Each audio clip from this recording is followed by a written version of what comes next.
Fashion is a big part of our lives, and clothing is one of the three main things that a human needs to survive. It is food, shelter, and clothing. Fashion can make our everyday lives very much more interesting, and it can be a form of self-expression.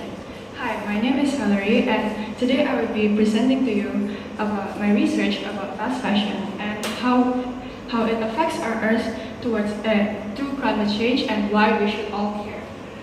So, I'm sure that you can all name a few popular fashion brands in the malls, like H&M, Zara, Forever 21, and many more.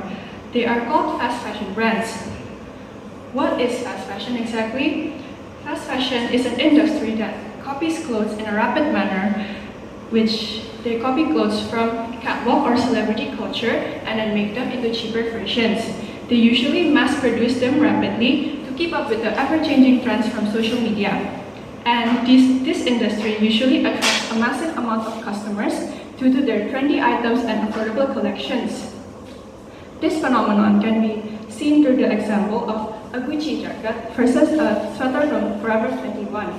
As we all know, Gucci is very expensive and it is catered to the high-class society, while Forever 21 and brands like that often have similar designs, but they have cheaper prices and less quality. But do you actually know what's behind their production process to achieve that affordable quality?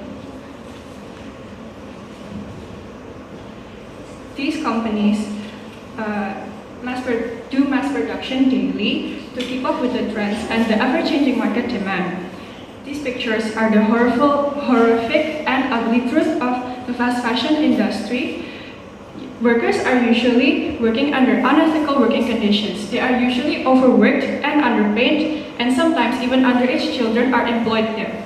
The factories that they work in are not much better.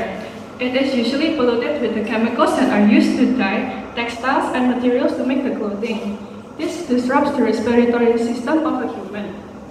And then the chemical waste is dumped into the nearest soil or the body of water, which then further pollutes the ecosystem of our planet. And then textile waste is usually dumped into landfills, which eventually they will be burned, which then produces carbon emissions. All of these issues eventually lead to one bigger issue, which is fast fashion contributes to up to 10% of global carbon emissions. And a possible solution to this issue is through the habit of thrifting. What is thrifting exactly, you ask? Thrifting is the activity of buying second-hand clothes which are gently used. And why is it good for us and the environment? Thrifted items are usually cheaper and it helps to recirculate older clothes. This way, it avoids more textile waste and it reduces fast fashion sales and popularity. This leads us to our research question today. What level of awareness do the people of Surabaya have regarding fast fashion's contribution towards climate change? To answer this research question, the research has been done with a survey and 2 interviews with experts. First, the survey will be divided into 3 parts, which is basic awareness, consumer engagement, and a solution to the issue. The first part, basic awareness, covers about the topic familiarity of the respondents.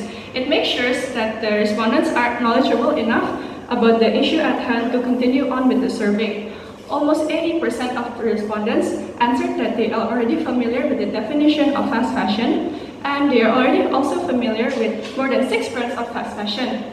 And the respondents also admit to knowing some information about the terrible production conditions. The next part of the survey digs deeper into the consumer engagement of people of Surabaya towards fast fashion brands. And from this part of the survey, we can conclude that despite knowing the terrible conditions, a lot of people still often shop in fast fashion stores. And the survey also asked the reasons. The 3 main things that the respondents answer with is that because fast fashion stores offer trendy styles and they offer cheap and affordable prices, and the stores are easy to find. That's why they are very much eager to purchase their items. And in the last part of the survey suggests thrifting as a solution to the respondents for more sustainable clothes and a sustainable lifestyle in the future. A lot of the respondents have never or rarely thrifted in their lives, but a lot of them are willing enough to try thrift shopping in the future. This can indicate a good start to reduce fast fashion sales. The next part of the research is the interviews, which we have two experts. The first expert is Miss Janice Quinn, who is a fashion designer and a fashion student, and she suggests to raise awareness for the issue of fast fashion, we can do more campaigns more often in places like social media. And she also suggests to charge higher taxes and charge higher labor costs for unsustainable brands so that people will recognize the significant price gap within the fast fashion market, and hopefully it can reduce their purchases there. But on a side note, Ms. Janice says that as a solution, thrifting can have negative side effects. People should be very careful when picking out old clothes because they usually there's a possibility that they can have diseases and be unclean. And if thrifting is overdone by everyone in the world, it can ruin sales of the overall sustainable fashion market, which causes another problem which we do not want, obviously. And we move on to the second interview, which is with Miss Melianawati, or Miss Meli for short, who is a school counselor and a psychological expert. She says that the most effective way to campaign or promote against fast fashion issues is through the help of social media influencers with massive followings. Why them specifically? Because social media influencers have the power to influence followers and make them do something that they are promoting. An example to prove that this method is effective is that Miss Melly says she's seen a K-pop idol fan base that adopted more environmentally friendly habits because the K-pop idol campaigned for a cleaner earth. She says that the most effective platform that can be used today is TikTok because of the number of growing users every day. So from this research, it is concluded that Surabaya's people are already quite aware of the issue, but according to the survey, they don't take much action about it, and usually they just ignore the facts and keep buying more and more fast fashion products, which causes the fast fashion sales to rise, and it's not going to stop anytime. So as a recommendation to help this issue calm down is through thrifting as a solution. Why thrifting? Again, because thrifting can reduce textile waste so that landfills are not very much filled and that there are less clothes to burn, so that this can reduce carbon emissions and save the Earth's atmosphere. And especially, thrifting can give second chances to second-handed clothes. It may not seem that thrifting is an instant solution to this issue, but it can spark a change within the fashion community.